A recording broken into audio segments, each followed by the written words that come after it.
and I can't talk to them, and I can't say their names properly, and I'm doing more damage than good. And so as a battleground state, they should be targeting everybody in the state, and they are still going toward the people they know they can count on the vote for. They are not targeting our lower income Hispanic population who they could help in, on the Democratic side. So I fear there's still not, the strategy is still going towards we know we can count on the voters. You have to get the hard R's and hard B's to go out and vote. I mean, that's just reality. You have to get your base to vote. And then as you solidify your base, you then try and work on the middle. But if you never solidify your base, you will never win. There's just not enough people in the middle. And they don't pick sides that way. So to make it even more interesting, 10 years ago, we had a lawsuit that allowed us to look at the roster. And you can now, if you have a BlackBerry in hand, which people did at the time, you can figure out who your hard R's are on the precinct. Then you can't call from inside, but you go outside and you make calls to get your hard R's and your hard B's out to vote. So this is not your grandfather's election cycle anymore. I mean, this is really technical. Looking at the roster, calling on election day to get people out to vote, and then you can learn during the election cycle whether the person has voted or not, and you're calling your hard R's and your hard B's to get them out to vote. So this is not, this is really technical stuff at the end of the day. I mean, it's not just, I wouldn't say that it's philosophical or something. No, I mean, there's people out there in hand-to-hand combat getting their people out to the polls. Yeah. And that's a lot. If you follow some of the stuff with the progressives, and they have won elections against old line Democrats just by getting their people out to the polls, not necessarily because they have a majority of people in their precincts or in their districts, but they gamed the system well enough to get their people out to vote, and they won. And all the more power to them. I mean, you got to get your people out to vote, because that's what it's a numbers game. So what I'm hearing you say, Paul, is that under either scenario, whether it's the electoral college system as it works now, still got to win. Right, or this compact system, what the campaigns are going to do is they're going to focus on where the hard B's and R's are, and get into the polls. Correct. It's not going to make a whole lot of difference. Now, you may, in the party system, regardless of which party it is, they may allocate money differently to population centers or something else. But again, I just don't know enough yet until you've had an election. People will guess the first time around, and then you get the number crunchers and say, well, this is where we completely wasted $2 million. We won't do that again. So, there's a lot of practical stuff now that goes into elections. And you know this, and I know this, that there's a lot of dedicated young men and women out there that are, already in campaigns, and we'll hire more on by the middle of next year. But there's a machine out there on both sides, and maybe in the middle with all the different 527s and expenditure committees and all of that that are dedicated to getting the vote out and doing all this stuff. So I don't think anything's really going to change necessarily. The campaigning, but it's where will the resources and the money go. I mean, getting a vote is the same, but where are you going to allocate the resources to get the biggest bang for your buck? And it may take a cycle or two to figure that out. I have a question for you based on that rural versus urban and how we campaign will change somewhat. And last time we said that 3,050 counties in the United States, but 28 counties had 65 million voters. Then you showed us the chart in 2004 where 8 states, Mulder made up for California, R versus D there. How do you see national popular vote affecting rural versus urban based on what you showed 2004 and the concentration in 28 counties. Well, I mean, my guess is counties are not, are more homogeneous, and so they're either more Republican or they're more Democratic, and so from that context, they're gonna go for their hard Ds and hard Rs in those places. You know, I don't know what would happen in the context of thinking about how a campaign, how that would matter to the tit for tat, because there's clearly a tit for tat that goes on with campaigns, where if I'm in California, you know, then you gotta be there too. You know, because you don't want to get sort of a spiral of silence for your own people. If only the Democrats are in, you know, Michigan, right, in whatever, Detroit, right? I mean, that's got to be a really Democratic county. If only the Democrats are there, I mean, the Republicans want to have some voice in there because they don't want their voters thinking that they don't matter and that there's nothing going on. So they're going to have to compete, it seems to me, even in those, at least possibly. Maybe they just concede it and say, no, we're just going to let them get out as many people as they can. We're going to more our voters there. That doesn't make sense to me. So I would think that those counties are more or less, some of them are going to be heterogeneous, like Bernalillo.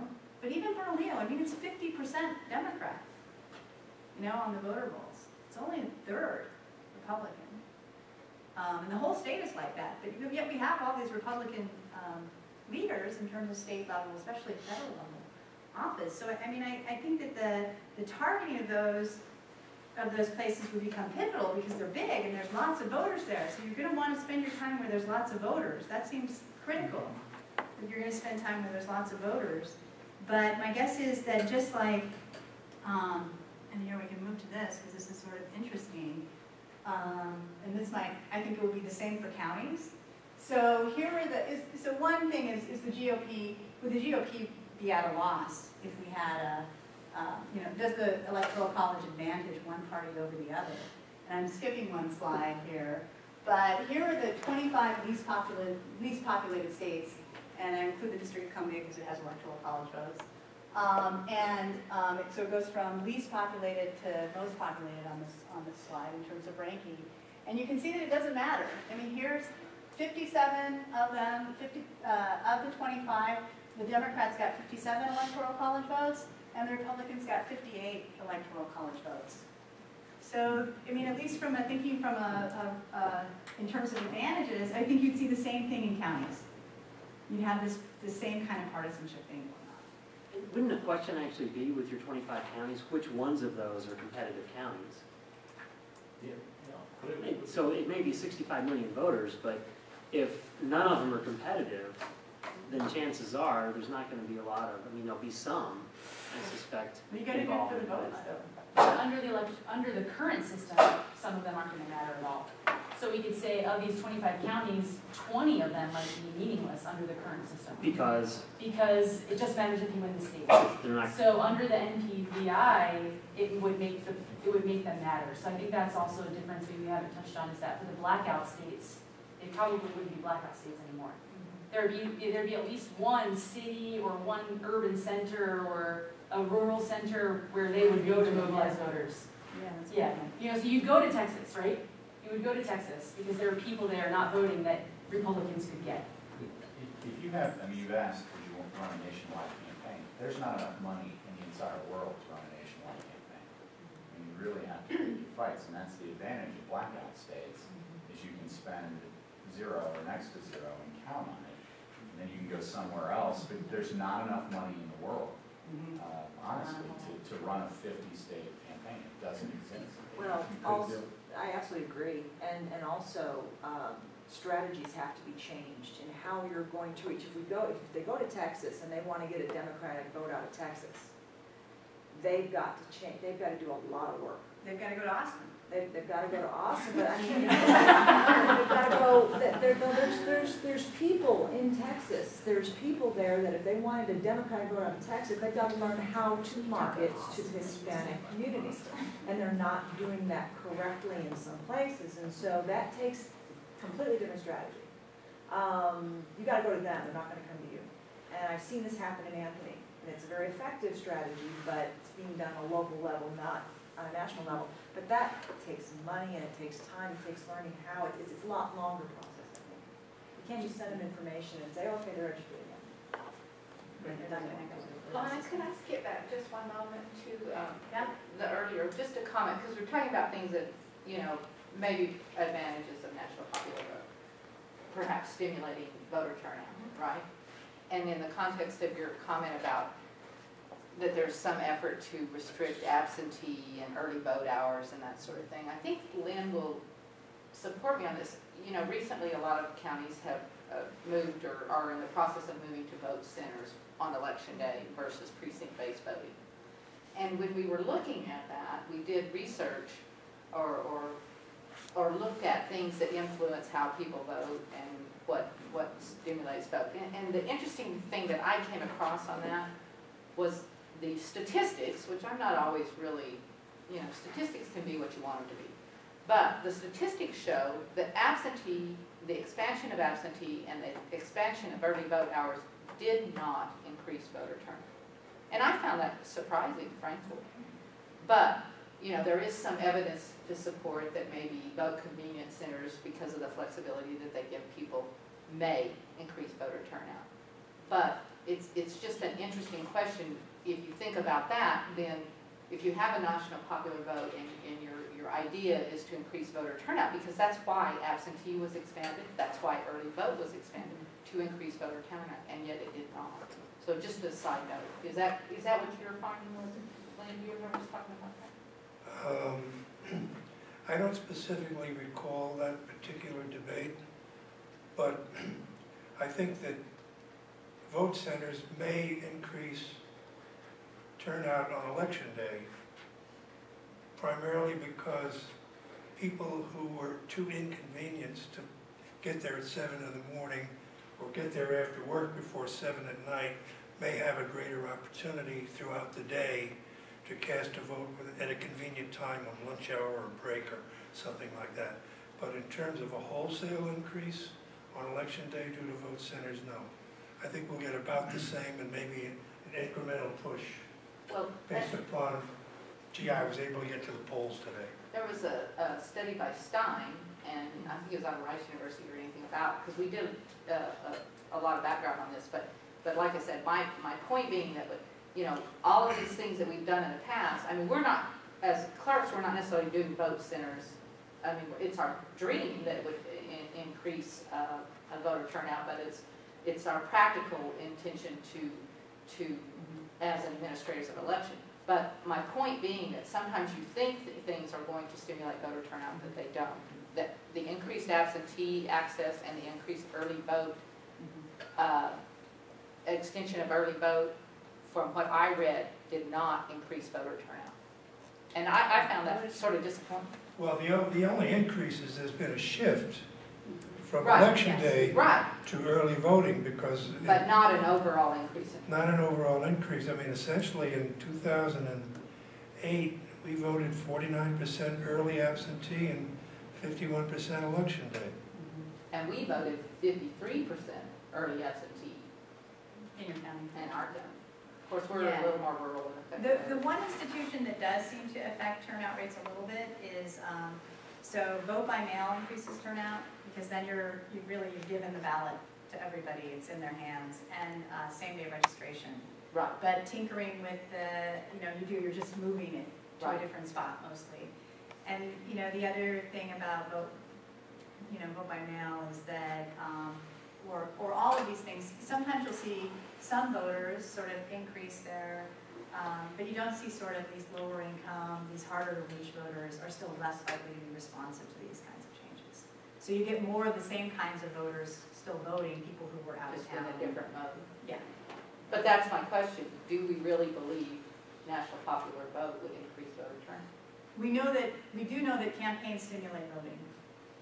So, you know, these institutional changes that we make may not change voting very much, but campaigns do stimulate voting. So if you have a competitive race, if you have stuff going on, you know, people are going to turn out more. And you've got more activity of the party. And So is it- then it becomes the question of the campaign. And is it Paul's position then that there's a finite amount of money and, I mean, I don't know. I think everyone can agree with that. Well, I mean, There's never enough money, even in the states where they run today. I mean, they always say we need more money, we could have done more, we could have done this, that, and the other thing. But if you were to have to really spend money in all the big media markets in all 50 states, you'd never get your message. Rumor has it, when you go to all your little PAC schools and other things, it takes 7 contacts with a voter before they even know your name as a candidate, let alone what your positions are. So, and that could be a handshake, it could be a palm card, it could be a TV commercial, radio ad, whatever it is. Yeah. So multiply that times all the people out there, and you quickly find out that you can't run a 50-state campaign, if in fact that's true, that you need to have that many contacts with the voter just to start to get your name out and have them understand some of your basic positions. So it's. But would you say you have to, it's just, would you agree that you would expand the campaign? with national popular vote. I think at least initially people would try and expand. I don't know if it would stick long term. I mean, you may still end up having Yeah. They blackout. rack the numbers and figure out where's the best bang for the buck. I mean, you still may have blackout cities or states or whatever. I mean, it may just be that it's a foregone conclusion that they're going this way, so I'm not going there. Maggie? One thought that I would like to offer on this discussion is that, although I think that the thought that increasing turnout might be a byproduct of the scheme, and that's something I think that's a noble thought, I think we all would like to see, increased participation and turnout in our election process. I think we all sort of have that, desire to see our citizens participating, but I don't necessarily think that has to be the driving force behind the change, and sort of like what Rhonda was saying with regard to vote centers, it would be great if we have increased turnout as a result of vote centers, but that's not the main reason for doing it. The main reason for doing it is most people don't vote on election day anymore, and we really need to do something that makes more sense, right? So following that logic, and you can see that, I personally experienced a shift on this issue as I've gone through this process with you guys, and although turnout could be a great byproduct, it's not necessarily the main reason to do this. The main reason to do this is to make the process more democratic. And just like when we had passed a constitutional amendment to shift the voting age from 21 to 18, initially you saw higher turnout, and then, sort of over time as people got accustomed to having to vote earlier, the 18-year-olds to 21-year-olds sort of settled into the overall sort of, 50%-ish, right, turnout, percentage for the country. So that, that didn't necessarily, yes, it expanded the franchise, which was an important thing to do, and it made our democracy more democratic, small d, but, because it was the right thing to do. Because if 18-year-olds have to go off to war, then they should have the right to vote. But higher turnout, although a fine goal and something we all like to see, wasn't necessarily the main reason for passing that constitutional amendment, right? So I think we need to try to keep eyes on the prize, especially as the times today is moving. That it's a laudable goal. I think something we all like to see, but not necessarily the main goal of it. Am I wrong about that, or? I think that's a good point. I agree. I think it's, I just think that when you're promoting it or discussing it, that you should be careful in saying that, that's not your goal then. It's not the main goal or the primary goal is to increase voter turnout, because I see a lot of discussion about that with national popular votes, that it would increase voter turnout. And so I was just simply making the point that it may not. And so if that's the case, then maybe you should shift your argument to, like Maggie's example, the validity of, an 18-year-old getting to vote in those circumstances. The last point, and then we'll get lunch and, yeah. Did Maggie just say most people don't vote on election day? It varies. It varies, so actually, In my county, that's true, and that's over recent years. yeah. And it actually, it's in presidential years too. So when do they vote if they don't vote on election day? Early Early and absentee. So if they're voting early and absentee and that's suppressed, that has to have an effect on the vote. On turnout?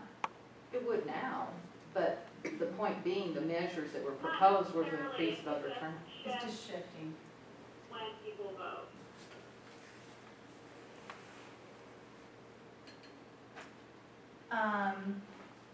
So this is about the rural thing, and this just comes up, and I want to do this quickly because I want to let Kim do it. We'll get our sandwiches and let Kim, because we've been having a lot of good discussion, but I do want to make sure we get through our slides, so we'll have to eat and talk. So does the EC winner take all system protect the interests of rural state? The basic answer is no, because the most rural states are not battleground states. So I've given you a list of the rural states and their rural population in each state. And, you know, most rural states don't get any attention. So that's so let's grab a sandwich, and then I'm gonna transition to Kim here, which is about sort of democracy angle.